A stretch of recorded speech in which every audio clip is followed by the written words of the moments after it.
for such excellent presentations. My name is Shibley Rahman, and thanks Jenny very much for the organisation of Alzheimer Australia, Western Australia, and the ADI for what I think will all agree. It's been an excellent conference. I firmly believe that anything can happen to anybody at any time. I became physically disabled in 2007 due to meningitis. I'm reminded of our powers cognitive ramps in getting here onto the stage. Luckily, I don't normally do stairs. My talk today is actually on with the future NHS. That's the health system we have in the United Kingdom, including Scotland for the time being, which is easily lend itself to private markets. When I originally took a picture of Perth from Google Images, I actually got a picture of a haggis from Scotland. You see some warning about risk mitigation, quite a serious policy strand for us in England. Anyway, this is Perth Harbour. I can testify that, having been there not a night. In England, we've been seeing some fractures, I would say, in policy about whether we're moving towards an insurance-based model on the slide. And an insurance contract is fundamentally, I'm going to get legal now, is a contract between insurer and insuree. A person takes out a contract to mitigate against future risk. Now, this might be your house falling down, or me going by Sydney Airlines on the way here to Perth and disappearing out of the blue, or it could be developing conditions such as dementia. Why should we care about this? Yes, I'm going to try and make it justifiable to delay you going to a conference dinner. I'll try my best to hurry up within reason. This is a pretty standard scientific presentation with the items there before you. Well, it's not a very high-level study, but it gives you a gist of the sort of policy issues we're confronting currently in England, and I dare say will be hitting other jurisdictions. And I've covered that already, that this will affect other people, maybe already, as much further elsewhere. Insurance contract is a matter of law. The idea is if you take out an insurance contract, then you can put your mind at ease and you can get on with your life. But this poses questions of how can we arc Woolman, that is, and colleagues in the non-communicable diseases policy, been explaining the need for equity and equality in access to services, and especially when one considers that in middle-income countries, access is poor. These are issues. If we go at the other extreme to a service where you have to pay a huge premium to get insured, that's not ideal either. So I'm going to explain why this is now popping up. In England, we had this actually was awarded by the Alzheimer Society covers the UK to Cardiff, and it's about, I'm just checking the headline because often the headlines in England in relation to the article. I'm hoping in Australia it's different, but it's about doing genetics, genetic identification for everyone. In England, we have a new CEO who announced recently that maybe some future universe will have big data. This is familiar to me. Big data, personalized medicine, the idea that you can have a medication suitable for your genetic mutation or dementia, and of course there's discussion to have elsewhere, not here, about how much of dementia is inheritable or not.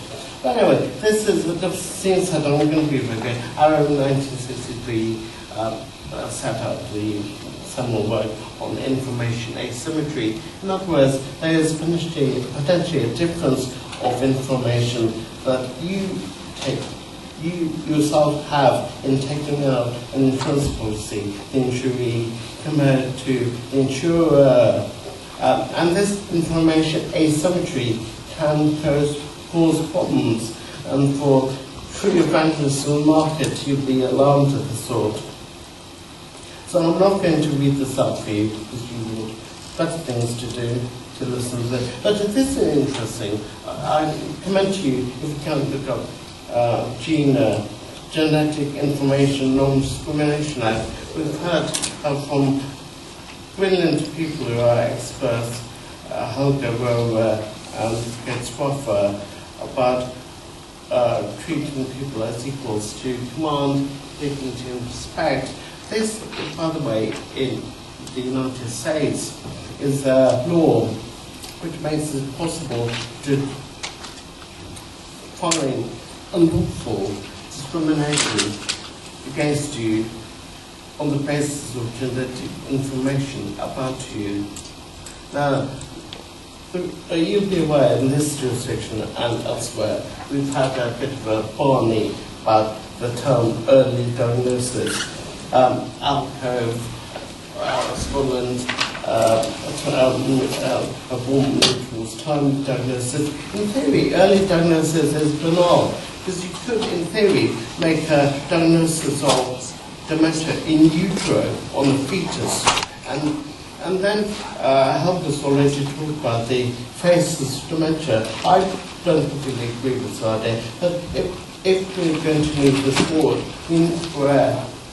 probably in my jurisdiction, which is England, we're going to have to make genetic discrimination unlawful under a protected characteristic under the policy tag. So I noticed that everyone else calls the monkey survey. I know it's a survey monkey, but anyways, I'm not to know. I did a survey amongst my 14,000 Twitter followers. If you want to follow Mark Woodman on @MarkWard, W-O-R-T. He's a keen tweeter of me.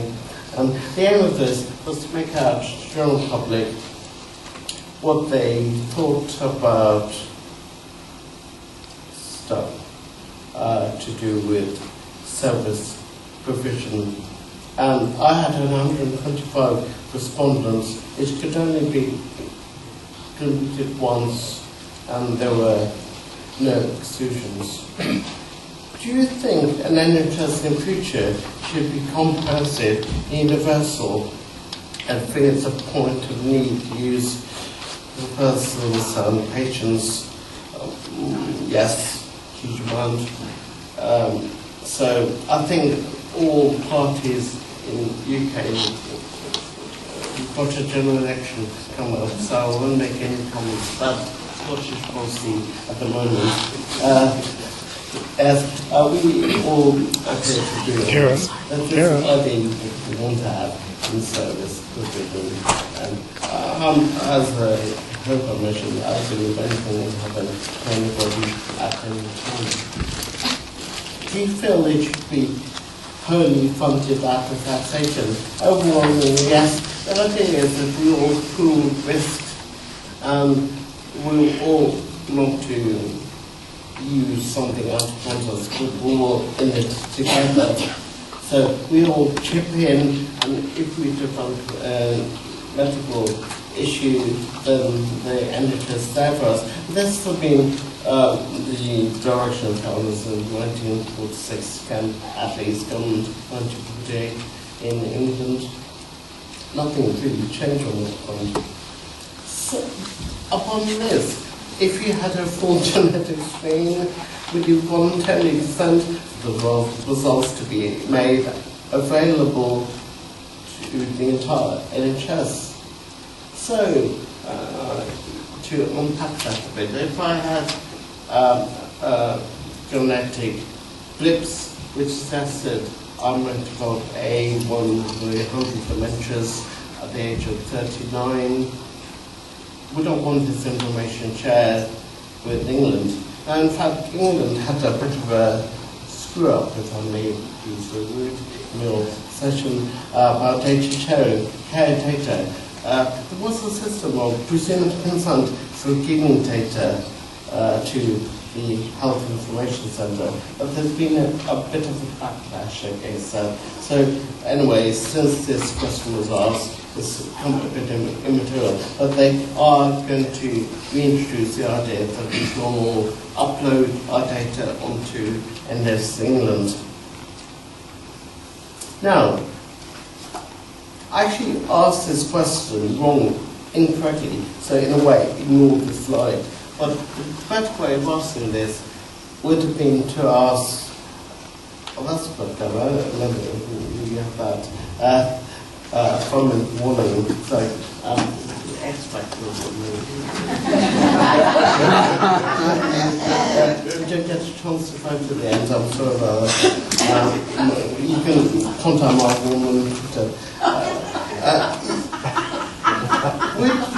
Would you actually, based on this moral hazard, would you take out, if the outcome of check screen was that if you're about to take out your policy, would you seek to purchase private health insurance where your premiums are below? That's going to adverse statutory, and the idea of that is that you have your screen and you know that you're going to be really risky. So therefore, you go to an insurance company knowing what you know, but they don't know, and you can bag them paying for your health services because you know what they don't know. This is information asymmetry. That's why I should ask it. And actually the answer is no, suggesting there is not a tendency to do adverse selection. What I'm generally contend was that dementia does not lend itself to markets because dementia provision should not be seen. It's different from the consumer argument, but it should not be seen like selling widgets. This is moral hazard. Now, if you had taken out your policy, would you then go for it? Now, Jacob Ward, not blaming him of course, but various CEOs are here, and it's been consistent policy, Blackfriars consensus, etc., about prevention. Now, we all know people who live, Helga alluded to it, they live a healthy lifestyle, and suddenly find themselves with a diagnosis of dementia, having been quite good on the risk factor front. But it says that people don't really act like piles of widgets with information asymmetry. They have human self-restraint to encourage them, irrespective of the insurance policy, not to blow it. In other words, not moral hazard. So that's do you think integrated purchase would be a good idea? Yes. But quite some portions say no. And the reason this is coming to fore is I self-directed sport from Scotland under Henry Simmons and Jeff Hogan's and all that crew. The idea that you allotted money, and this is where the financial abuse stuff comes in too. There needs to be potentially some safeguarding against ineffective spending of money. That's for another day. So I'm going to conclude by thank you for not going. Lied to me. I think there's difficulty in giving a talk with friends. I can recognise some close friends around, and yeah, I just want to say there's not really an issue for now, although we're being held towards it quicker than you can imagine. And either way, if you're a lawyer, then or part of the legislature, you should be thinking about not discriminating against people with dementia who are identified at a very early stage. So that's where I want to conclude. And by the way, I think what is interesting about this study is that it really has shown an equivalence to personal budgets. Now, I suspect we in England for now have a parliament. This likely to become policy, in which case, after the election, we in England, UK, ought to have a careful look at it. I'd like to thank David Wilson, former CEO of NHS England, for giving me the idea to do this study on the TV programme, in fact. And I think whichever jurisdiction you're in, I wish you luck, and I hope that you can encourage living better with dementia. Well done.